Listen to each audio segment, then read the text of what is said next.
Now that you've done all the work to actually win a government contract, how do you prepare to kick this off to make sure it's successful so that you can actually deliver on the promises you made in the contract? Well, that's what this podcast is about today. It's actually a very simple process, or at least in my mind, it's a very simple process. Whether you sell products or services, there's a couple of things that I recommend that you do. The first thing that I recommend you do is review the statement of work and contract terms. You have to know what you've promised you're going to do and when. That is the first thing that you need to do. Why do I recommend you do this? Because you likely filled out this RFP and chased this contract months ago, and now you've won it, and now you've got to execute on that. So that's why I'm saying review the statement of work and contract terms, refresh your mind on what this one is about. The next suggestion that I have is make a list of all the points of contact. I mean all the points of contact. I don't care if it's a janitorial contract and you've got 16 different people that are going to be cleaning a building. You need to make a list of everybody that's going to be involved in this project, what areas they're in, who their supervisors, project managers are, whatever it may be. You need to have a full comprehensive list of everybody that's going to be involved. If it's not a services contract and it's a product contract, the same thing needs to be done. Who are the suppliers that are going to be involved? What are those points of contact? Name, email address, phone number, all that sort of thing. If there is a bank involved because you have a credit line or whatever it may be, who are those people? What are their names, phone numbers, email addresses, all that kind of stuff. So that again, you have a comprehensive list of everybody that could possibly be involved in that contract. And you have that at your fingertips, and it goes into whatever project management, contract management system that you are using so that you know where that is. The next thing you need to do is set a meeting with all key personnel that will be involved. What I recommend is do this internally first and then externally with your teaming partners. I'm not saying repeat the entire meeting. If I just won a big contract, or even if it was an IDIQ, whatever it is, I would sit down internally with my team, go through all the basics that I'm going to go through here with you in the next couple of minutes. Then I would say, look, this is how we're going to be working with teaming partner A, B, C, D, whatever. And our next step is we're going to have a similar call to this with our teaming partner to go through all of this again. But I want to have it internally with you so we could talk about the do's, the don'ts, the etiquette, all that kind of stuff, as well as what we're trusting them to do and why. So start internally, then go externally with these types of meetings.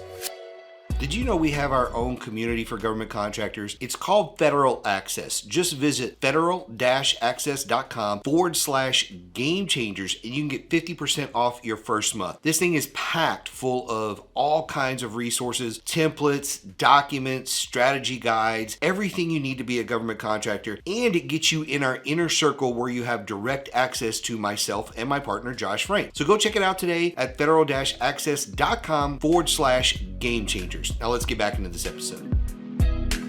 The next thing that I recommend you do is simplify the statement of work and terms for your team so that they can understand it, because you may not have everybody in the room who is technical in the area that you are serving the customer. So you have to be able to boil it down to something simple for that person that's in billing, for that person that's in customer service. You need to boil it down, make it super simple so that everybody can understand it. You can get on the same page. However, that doesn't mean you just toss the statement of work. You're going to be saying, look, here's what we've agreed to. Here's when we said we would do it. Here's how we will be submitting invoices. Here's how we'll be running the contract, the systems, the software, all that kind of stuff. And then point two, and here are the details of the statement of work. But at a high level, this is what we're trying to accomplish for the customer and how we're going to go about that. And then again, you just have your minor details that are stuck in from the statement of work in there. So you want to be able to review all of that with the team. The next thing is you want to be able to review and address any challenges or obstacles that you foresee. Maybe you bid on this contract 6-8 months ago and pricing has changed. Maybe you bid on this contract 6-8 months ago and there's 3 people that were originally on your staff that are now gone. There could be a software that you had licenses for that you no longer have licenses for. There could be a software that's not being supported anymore. Let's say if it was a construction project, maybe you have a backhoe and it's broken and out of commission, but you haven't needed it for for the other projects you're on, and you got to go get a new one. There's all kinds of things like that that can happen between you submitting an RFP and winning it. And so review the challenges and obstacles that you have and figure out how as a team you're going to address them. The next one is, if necessary, schedule a kickoff call with the customer. It's not always necessary. I've seen situations, especially in the product area, where a customer is buying, let's say they're buying, $25,000 in power strips, which that happens, right? They're buying that. You probably don't need a kickoff call with the customer. If you do, it's a fraction of the amount of time that a bigger contract, a technical services contract, is going to take. It could be as simple as just reaching out to your point of contact and letting them know, hey, we've gathered all the power strips, we've boxed them up, we're ready to get those sent out. I just wanted to confirm the shipping address, billing, invoicing, whatever. And that could be your kickoff call. It's really almost like a confirmation of what you're doing. So if necessary, schedule an in-depth kickoff call with your customer. If not, it may be something much shorter like I just outlined for you. And then the final step, which is really the heart of the work, is assigning the work. What PMs are going to be involved? What other roles are going to be involved? Do we need to do some recruiting because we've got to do some staffing? Do we need to engage our teaming partner right away because they're providing 35% of the staff or whatever it may be? So I highly encourage you to follow this process every single time you are kicking off a new contract. What you probably want to do is create a very simple checklist based on your individual needs. Again, if you're products or service based or a combination of both, you're going to have some different things that you want to add to that checklist. I also recommend that you do find a way that you run these projects every single time. Outline what your process is from contract win to delivery. What does that look like in your business? What's that roadmap going to be? What's that customer journey? Whatever you want to call it. What is that? What tools do you need in place for tracking? All those sort of things. It could be as simple as a spreadsheet. It could be more complicated like project management software. It could be smart sheets. It really doesn't matter if it's super simple. You still need to be tracking it to say, we won the order, we delivered on the order, customer's happy, and we've been paid. You need to be able to track that process so that you know that. And at a moment's notice, I can say, where are we at with contract ABC? And you can say, we've delivered 7%. We initially thought we had all the power strips, but we were short about $10,000 worth of power strips. So the second package just left the facility today. We've invoiced the first one. The second invoice is going out on the 15th, and I expect us to be paid by,